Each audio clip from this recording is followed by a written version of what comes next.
When I was just a kid growing up in New York City, I envisioned Gotham the way I see it now at Pinewood Studios in England. Didn't want to make it period, say, so it's set in 1940, 50, whatever. Didn't want to say 1989 either. It was a juxtaposition of lots of different styles, just to make it texturally more interesting. It was all done with painted mattes and optically composited. I'm always fascinated by what those guys are capable of doing. I mean, guys created a whole city. I actually learned how big this thing had gotten. I started to take in the enormity of it. I remember the first day I walked on this set, I said, this is not a movie, this is an experience. This town needs an enema.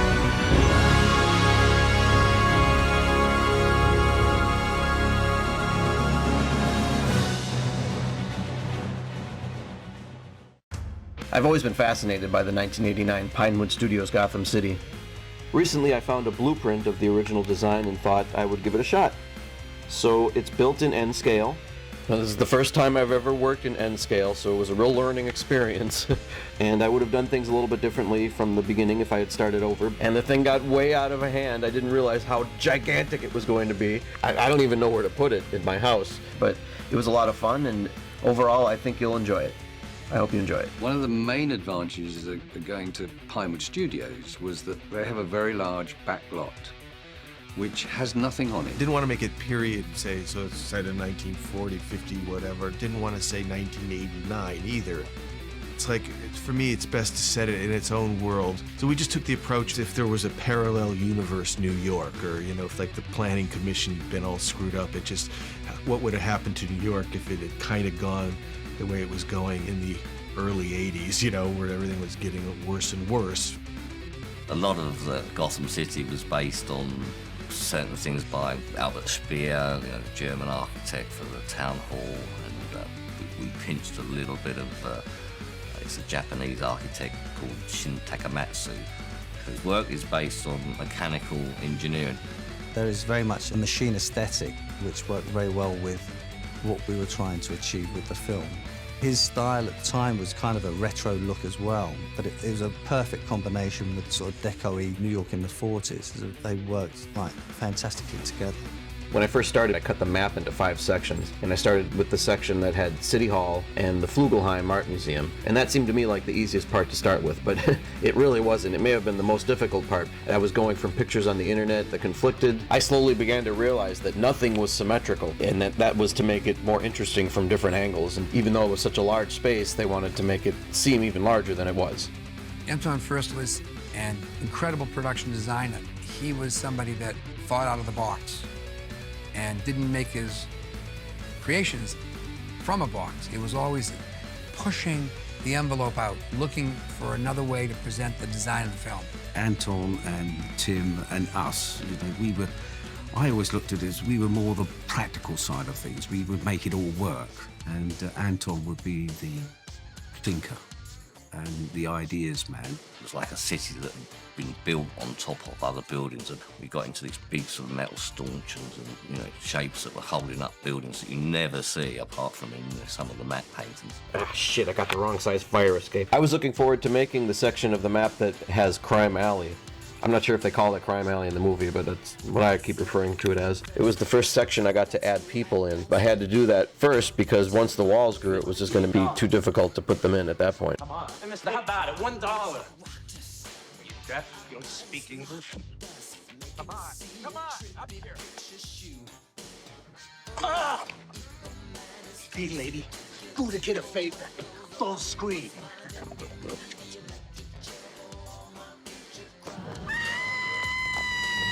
And then it has the row of shops. I was looking forward to that. I knew that would be fun. What time was it actually set in? Because some of these cars and the buildings were quite old. A mixture of elements here, you see. Again, it's indeterminate. This was the idea behind the design. You'll see here, for example, some shops.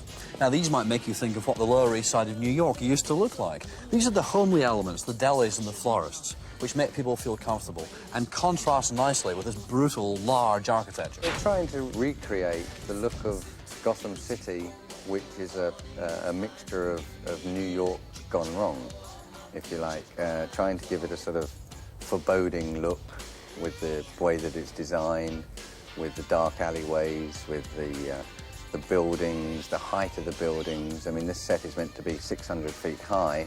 The Gotham City set cost $2 million to build, and it's the size of a small amusement park, larger even than the Main Street area of Disneyland. At the time, people tend to forget Batman was the biggest movie of all time, most expensive movie. And there was a lot of people's careers riding on this thing, especially at the Warner Brothers end. A lot of money involved in this thing. The set at Pinewood Studios was spectacular. There was nothing like Gotham City. It was a big movie, and there wasn't really the space at Warner's to do it, so there wasn't a lot going on in England. So Pinewood Studios seemed like a really prime candidate because it had the space and it had a backlot area where you could build out on, which was nice. I moved on to making the Monarch Theater where Bruce Wayne's parents were killed. You ever dance with the devil by the pale moonlight? You know, I think what took the longest was actually just cutting out windows. There's something else equally tedious. It was Tim's vision. It was his eye. You know, once you bought that eye. The question was, how much does it cost, and where can you make it less expensive? Not cheap, less expensive, or as inexpensively or as controlled as possible. And that brought us to England to do that. It was a tough shoot during the winter of '88, you know, December, long nights. We used to be filming up on the Gotham streets, and we'd start at 4 o'clock in the afternoon. It was already dark in England, and you'd film right through till, you know, 5 or 6 in the morning. It was still dark. You never saw daylight, and it went on for weeks on end. Batman, the first Batman's made the old-fashioned way, you know, with model shots and that type of thing. But most things we did in Batman were done for real, you know, whereas nowadays you have the luxury of doing a quarter of it and someone on a clever computer does the other 3/4. But I think that's why the first Batman has such honesty about it. It, of course, unfortunately also became the hot item at comic book and science fiction conventions as people started paying up to $25 just to get a copy of the trailer. Bus stations where the posters were being broken into and people were taking the posters out. Retailers think it's wonderful, and they pulled out all the Bat stocks. Bat shoes, Bat towels, Bat shirts, Bat mugs, and none of the Bat goods are hanging around. More than 100 companies have been licensed to sell the Caped Crusader, not the movie, but the merchandise. Even his royal purple badness, Prince, has come out with a soundtrack. And it was, you know, had the artists and, you know, talented people to make a project like that go. All of the hype that was back in America about it. Because, you know, when you're making a movie, you don't like get caught up in all that because you have to make it. So I think it turned out the right place to do it. More hype for a movie that hasn't quite left the Bat Cave yet. So as the fever builds, Batman is already in the bag, retailers say, and if the movie's a hit or not, may not even matter. I can't quite explain why movies like this are difficult to keep track of, except to say they are enormous.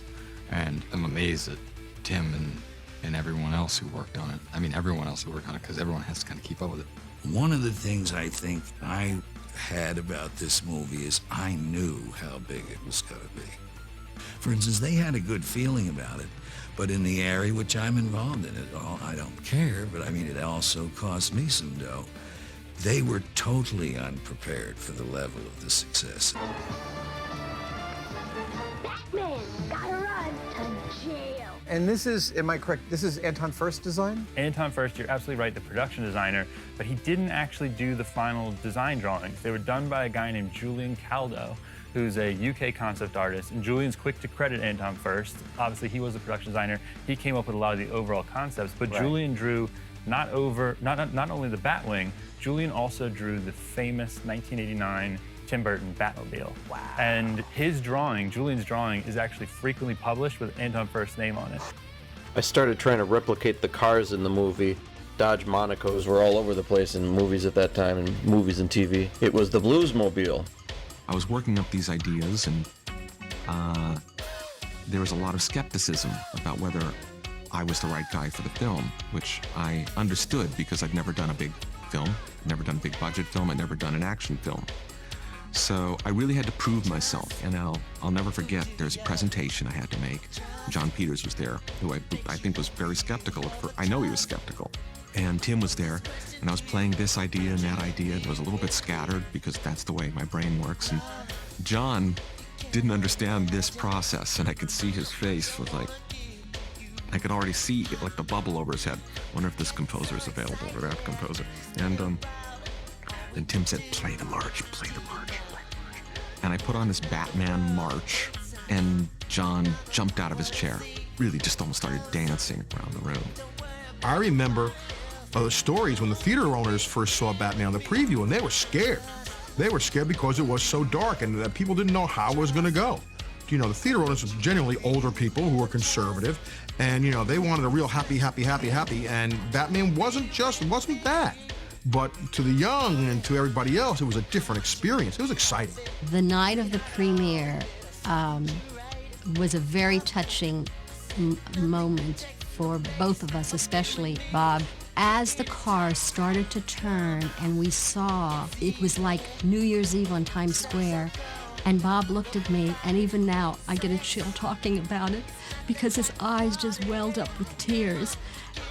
He had never experienced this before, you know, and he was thinking, later he said to me, why would so many people like turn up for, you know, something I create? I mean, he just couldn't, you know, he couldn't fathom it. He really couldn't fathom it. But it was just so very touching because that meant the world to him to have that many people turn out. I think the premiere was on a Monday night in Westwood, and by the Wednesday, there were people camped outside the theatre waiting for the movie to open on the Friday.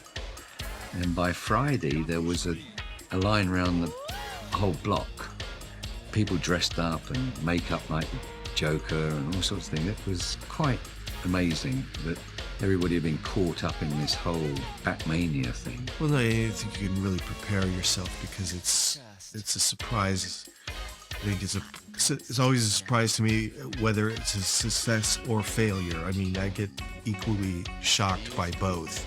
You know, when you're making a film, some things are in your control and then some things are out of your control. So you try not to dwell too much on the things that are out of your control. George Martin, the great Sir George Martin, I should say, who was the great producer of the Beatles, was once interviewed and said, the great thing about the Beatles is they were of their time. And I think that's important of any blockbuster, of any huge success. You have to be of your time. The timing has to be right. And the timing was right for Batman. Tim and everybody who worked on that film had pulled it off. The wheel had been reinvented.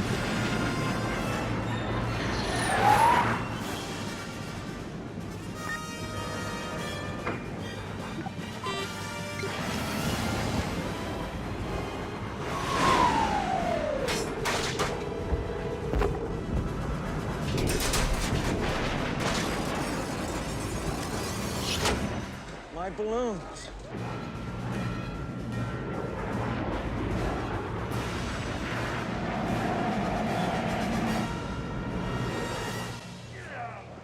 Those are my balloons. I'm ending with the largest portion of the map, the Gotham Cathedral. And it was way too small by comparison to the rest of the building. It was just too stubby, so I had to rebuild it 2 more times because it has to be the tallest building in frame. It was actually one of the first few buildings I started with. To illustrate that, here's a picture of my puppy when I first started it, and then how big she had gotten by the time I finished it. And what's this coming up ahead, talking about loud? This is Gotham City Cathedral, which dominates the whole of the city. In the film, it looks like a building which is 1,000 feet tall, although what you're seeing here is only the base. Part of what went very right on this picture, collaborative ideas on a real level about the material itself. Halfway through shooting, Jack and John Peters go to see the Phantom of the Opera. And at the end of Phantom of the Opera, there's a scene where she goes up to the tower.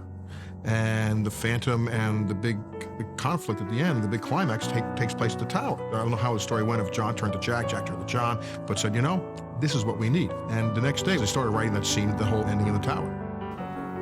I would say that perhaps this is the biggest since we built the city of Alexander for the ill-fated Cleopatra. Can you tell me what having Batman at Pinewood has meant for the studios? Well, it meant everything at the time because our first hero, James Bond, had decided to take himself off and make his next film, as it was then, in Mexico. He walked out of the gate, as it were, and another hero, Batman, walked in. I remember one day somebody brought in a logo, and we all looked at it and said, what is that? It looks like somebody inside of somebody's throat. It was the logo for Batman. What made it unique is you didn't know exactly what it was for the first second. And then, like so many visual images, it emerged exactly what it was, so it required something to happen in your brain. And that risk of that logo embodied the aesthetic, cinematic equivalent of the risk of the film.